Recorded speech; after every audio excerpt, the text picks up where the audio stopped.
Pemirsa, Presiden Joko Widodo hari ini melantik Laksamana Madya Muhammad Ali menjadi Kepala Staf Angkatan Laut. Pelantikan Laksamana Madya Muhammad Ali sebagai Kepala Staf yang baru hari ini berlangsung di Istana Negara Jakarta.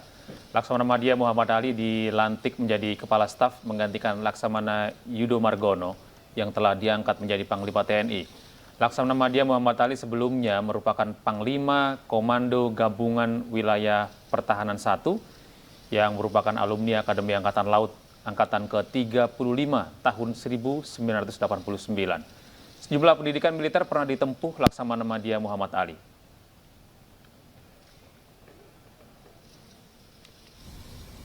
Demi Allah, saya bersumpah. Demi Allah, saya bersumpah Bahwa saya akan setia kepada Negara Kesatuan Republik Indonesia yang berdasarkan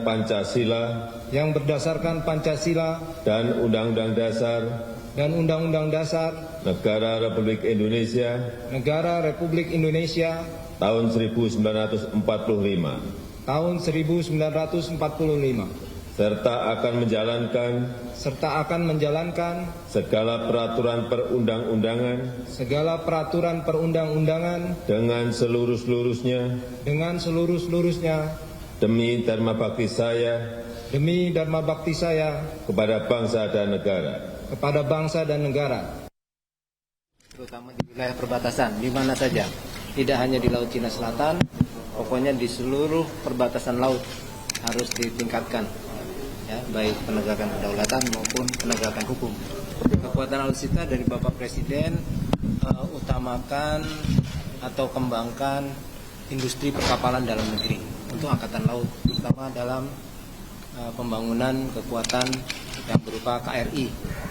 Jadi sekarang ini TNI Angkatan Laut sudah mungkin 70% menggunakan produk dalam negeri, kapal-kapalnya. Bakal ada peningkatan anggaran atau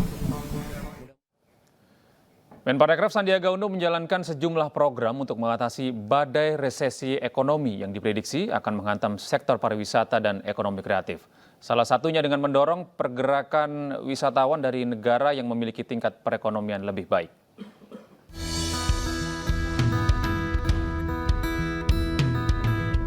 Kementerian Pariwisata dan Ekonomi Kreatif mendorong program yang mengangkat pergerakan wisatawan mancanegara pada tahun 2023. Sejumlah negara yang memiliki tingkat ekonomi yang baik seperti India, Malaysia, China, Singapura, Australia, dan Inggris menjadi target utama. Cara ini menjadi salah satu strategi untuk menghadapi ancaman resesi ekonomi global di tahun 2023 yang disampaikan Menparekraf Sandiaga Uno dalam jumpa pers akhir tahun 2022 dengan tema Parekraf Bangkit Lebih Cepat, Pulih Lebih Kuat. tantangannya dari sekarang kita perhitungkan karena ternyata akan ada pengurangan pengeluaran. Sikapi dengan rasa syukur karena ekonomi Indonesia bertumbuh sementara ekonomi global ada perlambatan. Selama menjabat sebagai Menteri Pariwisata dan Ekonomi Kreatif, Sandiaga Uno telah mengeluarkan berbagai kebijakan dan program dalam upaya mengembalikan kebangkitan sektor pariwisata di Indonesia. Upaya ini mendapat perhatian dan apresiasi dari publik. Menteri yang diprediksi bakal maju dalam Pilpres 2024 ini menjadi salah satu kandidat wakil presiden dengan elektabilitas yang terus meningkat. Berdasarkan survei Carta Politika yang dirilis tanggal 22 Desember 2022 lalu, Sandiaga Uno berada di posisi kedua dengan elektabilitas 17,6%. Dari Jakarta, Fakih Satrio Anyus melaporkan. Pemirsa, memasuki musim penghujan, ancaman penyakit demam berdarah kian buat resah. Guna mencegah demam berdarah, warga Kelurahan Cawang, Jakarta Timur melakukan pemantauan jentik nyamuk secara door-to-door.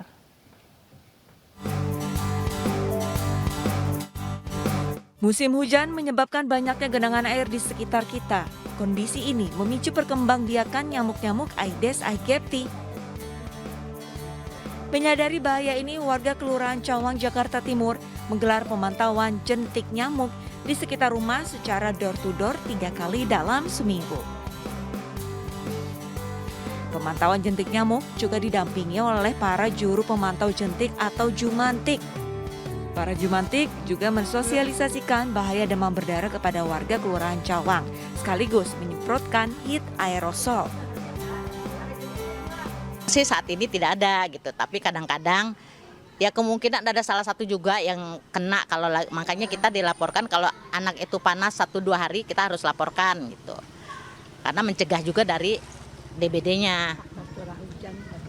Apalagi dengan adanya curah hujan begini kan jentik kan banyak. Nah, jadi kita harus got-got semua harus kita periksa. Berkurang banget ya setelah adanya acara. Alhamdulillah berkurang. Warga terbantu dengan aktivitas para tim jumantik yang selalu mengontrol rumah mereka sekaligus menyemprot rumah dengan obat nyamuk. Salah satunya menggunakan hit aerosol. Oh ini bagus sekali ya menurut saya. Jadi ada kontrol ya antara pihak kelurahan jumantik ya dengan warga. Berarti ini merupakan suatu antisipasi ya terhadap terjangkitnya penyakit demam berdarah terhadap warga lingkungan sekitarnya. Dari data Direktorat Pencegahan dan Pengendalian Penyakit Menular Kementerian Kesehatan, sampai dengan minggu ke-39 tahun 2022, terdapat 94.355 kasus demam berdarah, dengan jumlah kematian mencapai 853 jiwa. Dari Jakarta, Indra Setiabudi, iNews melaporkan. Konversi penggunaan bahan bakar minyak menjadi bahan bakar gas terus digencarkan. Selain mengurangi emisi karbon, perusahaan juga dapat efisiensi biaya penggunaan bahan bakar hingga 30%.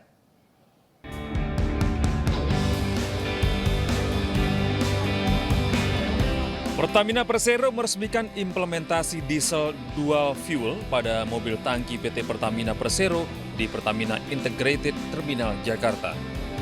Peresmian dihadiri Direktur Jenderal Minyak dan Gas Bumi Kementerian ESDM, Tutuka Aryaji, dan jajaran direksi PT Pertamina Persero. Konversi penggunaan kendaraan berbahan bakar gas ini merupakan kerjasama antara Pertamina Holding, Patraniaga, dan juga Pertamina Gas Negara. Tadi menyaksikan implementasi launching dari diesel dual fuel yang diimplementasikan di mobil tangki pengangkut BBM milik Pertamina. Jadi ini adalah quick win yang dilakukan oleh Pertamina dalam rangka menyiapkan mobil-mobil tangkinya berbahan bakar solar dan CNG. Gitu. Kira-kira itu. Ada 3 unit mobil tangki pengangkut BBM dan LPG yang dikonversi menggunakan bahan bakar gas setelah sebelumnya menggunakan bahan bakar minyak. Dalam waktu dekat, penggunaan bahan bakar gas akan diterapkan kepada seluruh mobil operasional angkut PT Pertamina. Inovasi Pertamina Gas Negara menyediakan mobil SPBG serta LNG CNG tracking merupakan upaya akselerasi bauran energi dari gas baik untuk transportasi maupun industri. Dari Jakarta, Muhammad Ardi, iNews melaporkan. Pemirsa, kita ke informasi lain. 3 hari usai Hari Raya Natal 2022, kepadatan penumpang masih terjadi di Stasiun Pasar Senen, Jakarta. Sejumlah calon penumpang terpantau melakukan perjalanan ke sejumlah wilayah di Jawa Tengah dan Jawa Timur. Jelang akhir tahun, Stasiun Pasar Senen masih dipadati oleh calon penumpang kereta api yang hendak melakukan aktivitas mudik dan libur tahun baru. Berdasarkan data terakhir, tercatat dalam 1 hari sebanyak 16.000 penumpang bertolak menuju ke sejumlah daerah di Pulau Jawa dari Stasiun Pasar Senen. Selama libur Nataru, penambahan armada kereta api juga diberlakukan oleh PT KAI untuk mengantisipasi lonjakan jumlah calon penumpang.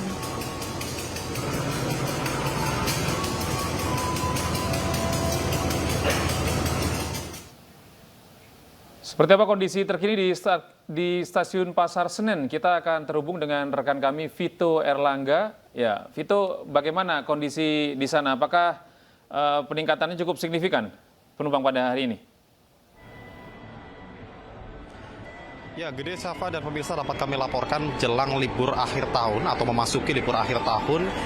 untuk jumlah volume penumpang di stasiun Pasar Senen hingga saat ini masih mengalami lonjakan jika dibandingkan dengan hari-hari biasa. Tercatat berdasarkan konfirmasi kami kepada Kepala Humas Daop 1 PT KAI, Eva Khairunisa menyebutkan bahwa pada hari ini tercatat sebanyak 17.500 calon penumpang yang akan melakukan perjalanan menggunakan kereta api dari stasiun Pasar Senen menuju ke sejumlah wilayah, diantaranya yaitu di Provinsi Jawa Tengah dan Jawa Timur. Yang mana angka ini cukup tinggi jika dibandingkan dengan hari-hari biasa, yang mana sekitar jika hari biasa penumpang hanya berkisar sekitar 10 hingga 11.000 saja per harinya.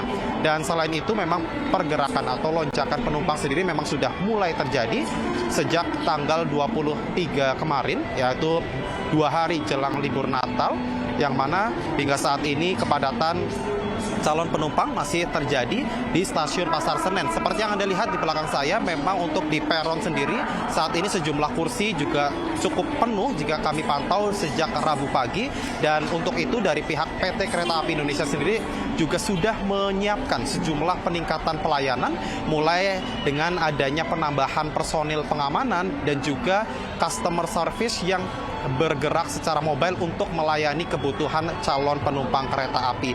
Dan berdasarkan keterangan dari Humas Daop 1 PT KAI, pihaknya sendiri menyebut bahwa lonjakan calon penumpang kereta api ini diprediksi akan terjadi jelang malam pergantian tahun, yaitu pada tanggal 30 hingga tanggal 31 Desember 2022. Yang mana berdasarkan data yang kami terima dari Humas Daop 1, setidaknya lebih dari 29.000 calon penumpang akan melakukan perjalanan pada tanggal 30 hingga tanggal 31 Desember, dan diprediksi pada tanggal-tanggal tersebut menjadi puncak arus mudik atau puncak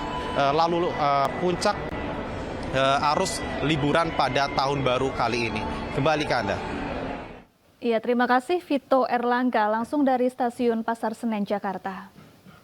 Pemirsa, angin puting beliung disertai gelombang tinggi terjadi di Laut Alor, Nusa Tenggara Timur. Ya, news yang masih akan kembali usai jeda pariwara berikut ini.